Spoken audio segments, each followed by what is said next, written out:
So I'm rolling. Sound speeds one more time. And then, so take two. Go. Oh, so can you talk a little bit about the development of the park and why it even became a historic park in the first place and what it was beforehand? All right.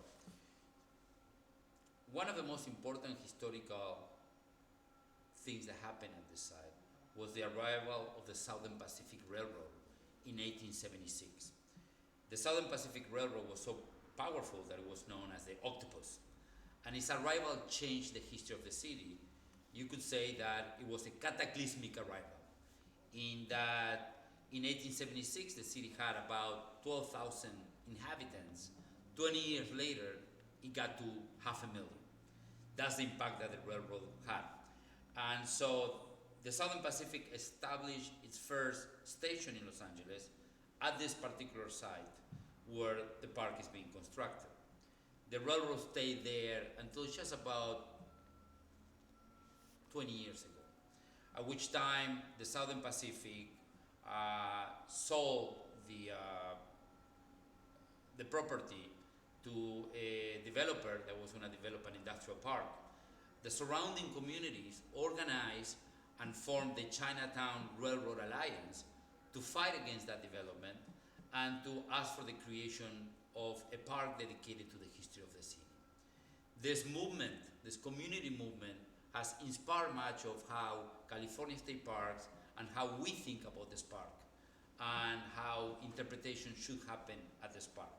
This idea that this is a park created by the voices of the surrounding communities is impacting the way we look at the authoring tools and the interpretation tools for the future of the park. That was awesome. Cool. Yeah. Can you talk a little? Yeah. Can you talk a little bit more about how you want to engage the community with this history? Right. Specific ways to engage the community with the history? So the idea is that this park and the interpretive tools at the park be really a set of, let me take that again. Mm-hmm. So about community participation.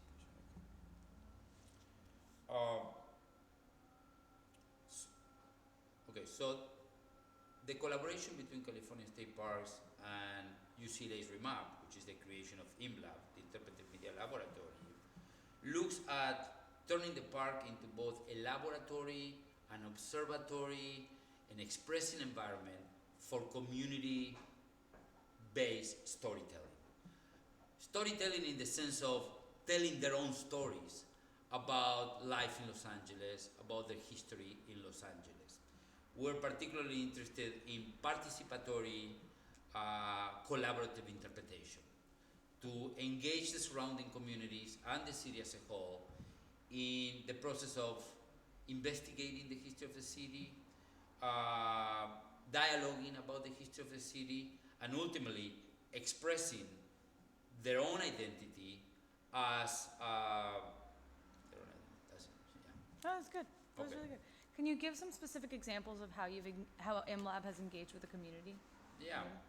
So we have been working at the site for about we have been working at the site for about 10 years now, and much of our work has been to establish ourselves as a partner with the surrounding communities in terms of exploring the identity of the site and the history of the surrounding communities. We have done a number of projects in which we have invited the community to work with us to use innovative technology, to use participatory design, to express themselves and to reflect on the history of the city. A couple of those projects, for example, is the Eco Interns project, in which we have worked with a number of high schools in the neighborhood to enable teenagers to explore their own neighborhoods through the use of mobile sensing technology and discover new things that they didn't know about their own neighborhoods. And through those discoveries, ultimately create artworks that speak about who they are and about their view of the city. Another related project is the Cyber Mural project, in which we work with funding from the National Science Foundation, a community-based organization called City Life, and a high school to create a number of interactive murals created by the high school students about their own neighborhood.